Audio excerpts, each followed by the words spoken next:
เอาสบายดีปีใหม่พี่น้องเอ้ยวันนี้สิไปลิ้นปีใหม่เด้อนี่เด้อสิไป2 คน พี่น้องเอ้ยปีใหม่อยู่รัสเซีย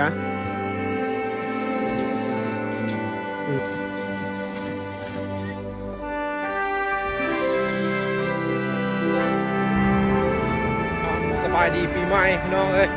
สิไปย่างลิ้นแล้วน้องวันนี้เนาะปิกนิกปีใหม่พี่น้องเอ้ยสิไปย่างลิ้นแล้วไปกินข้าวปลาหน่อยนึงนี่ก็กำลังซื้อเอาเครื่องดื่มพี่น้องเอ้ยเครื่องดื่มว่าบ้านเขาปีใหม่พี่น้องเอ้ยฉลองปีใหม่ยูรัสเซียเป็นแนวนี้ได้พี่น้องเอ้ยไป2 คนไปนั่งลิ้นเพราะว่าอยู่เมืองก็ได้เบิ่งได้เจ้าลิ้นไปกับหมู่2 คนนั่งลิ้นเด้อสบายดีปีใหม่เด้อสุขสันต์ยูรัสเซียเด้อพี่น้องเอ้ยก็เบียร์ละ10 แล้วก็มีปิ้งไก่พี่น้องเอ้ยสิเป็นนั่งลิ้นด้วยก็มาเพราะว่าอากาศมันหนาว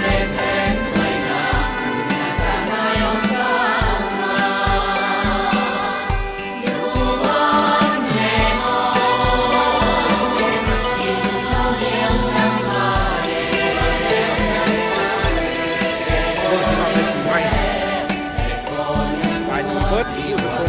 สุขภาพแข็งแรงเด้อปีใหม่ฟ้าใหม่นี่แม่ยูรัสเซียงานลิ้นปีใหม่ยูรัสเซียเป็นงานที่ไหนครับ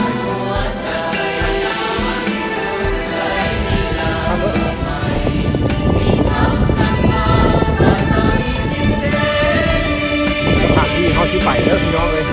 น้ำคือปากน้ำยังบัวมีคนสิมาซิเป็ดสิอย่างแรกนะพี่น้องจะเป็นปลาไม้ทีเนี่ยโอ้หิมะละลายน้ำลายเลยเนี่ยน้ำมุดใจมันคือแห้งนี่ตอนหิมะมันแข็งมันคือว่าบ่มีน้ำมันยางนี่เหมือนไหมกูหรอถึงก็ไปได้เลยเนี่ยที่ปลายฟ้ากันเท่าไหร่พี่น้อง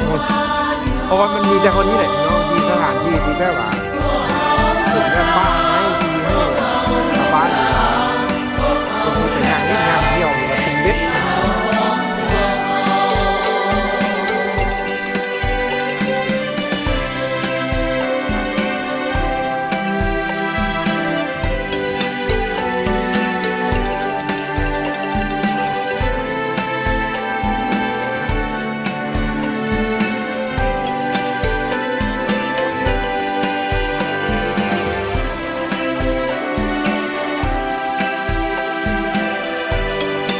นี่ก็ถือว่าเรามาอยู่ป่าเลยพี่น้องอันนี้มื้อวันปีใหม่ลาวปีใหม่ไทยของบ้านเราพี่น้อง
ได้แต่กินฮอดบ้านพี่น้องเลย